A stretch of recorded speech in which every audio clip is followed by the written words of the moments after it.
প্রতিদিনই নাফ নদীর ওপার থেকে ভেসে আসছে অনবরত গুলি, মর্টার শেল বিস্ফোরণের শব্দ।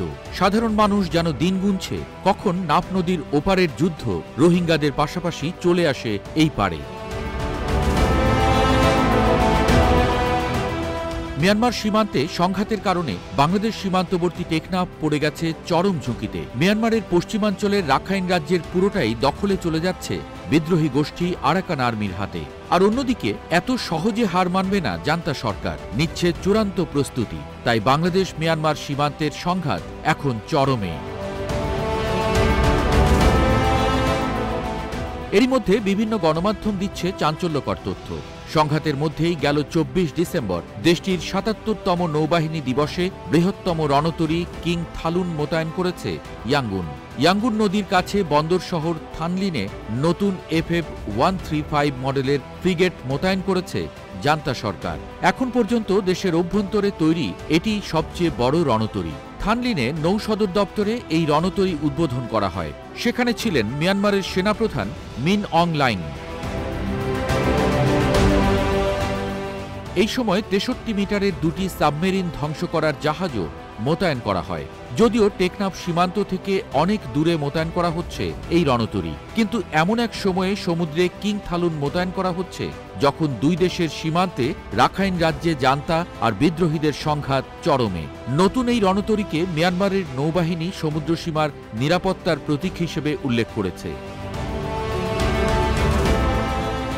এই রণতরীর দৈর্ঘ্য ১৩৫ মিটার, প্রস্থ ১৪ মিটার। রণতরীটির ধারণ ক্ষমতা ৩,৫০০ টন। ঘণ্টায় ৩০ নটিক্যাল মাইল পর্যন্ত যেতে পারবে এই জলযান। এটির নির্মাণ কাজ শুরু হয় ২০১৭ সালে। ধারণা করা হচ্ছে দেশের বিভিন্ন স্থানে সেনা সরকার বিরোধী বিদ্রোহীদের অবস্থান শক্তিশালী হওয়ায় এবার স্থল, জল আর আকাশপথে ত্রিমাত্রিক সামরিক ব্যবস্থায় জোর দিচ্ছে জান্তা সরকার। এই রণতরী রয়েছে ৭৬ mm বন্দুক, ৮টি C-802 antiship missile, RBU-6000 anti submarine rocket launcher. আকাশ প্রতিরক্ষার জন্য এই জলযানের রয়েছে আকাশযান ভূপাতিত করার ব্যবস্থা। রণতরীটি উৎক্ষেপণ করতে পারবে ১৮০ কিলোমিটার রেঞ্জের HQ-16 এয়ার ডিফেন্স সিস্টেম। এটি চীনের তৈরি অত্যাধুনিক সমরাস্ত্র। রয়েছে টর্পেডো লঞ্চার। রণতরীটি থেকে পরিচালনা করতে পারবে একটি K-28 হেলিকপ্টার ও শৈবাল ক্যাম্পকপ্টার S-100 আকাশযান।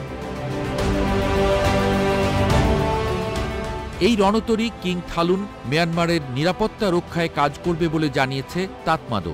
এই ওয়ারশিপ মিয়ানমারের আঞ্চলিক নিরাপত্তা রক্ষা করবে, শত্রুপক্ষের গতিবিধি পর্যবেক্ষণ করবে, সাবমেরিন হামলা প্রতিহত করবে, উদ্ধার কাজও চালাতে পারবে। জান্তা সরকারের নৌবাহিনীকে সহযোগিতা করবে দেশের সমুদ্র সীমার নিরাপত্তা রক্ষায়। বঙ্গোপসাগরে মিয়ানমারের ভৌগোলিক অবস্থান আঞ্চলিক ভূরাজনীতির জন্য গুরুত্বপূর্ণ। ভারত মহাসাগরে এই দেশের সহজ গতিপথ বিশ্বের শক্তিধর দেশ ভারত আর চীনের নজরে রয়েছে বহুদিন ধরে।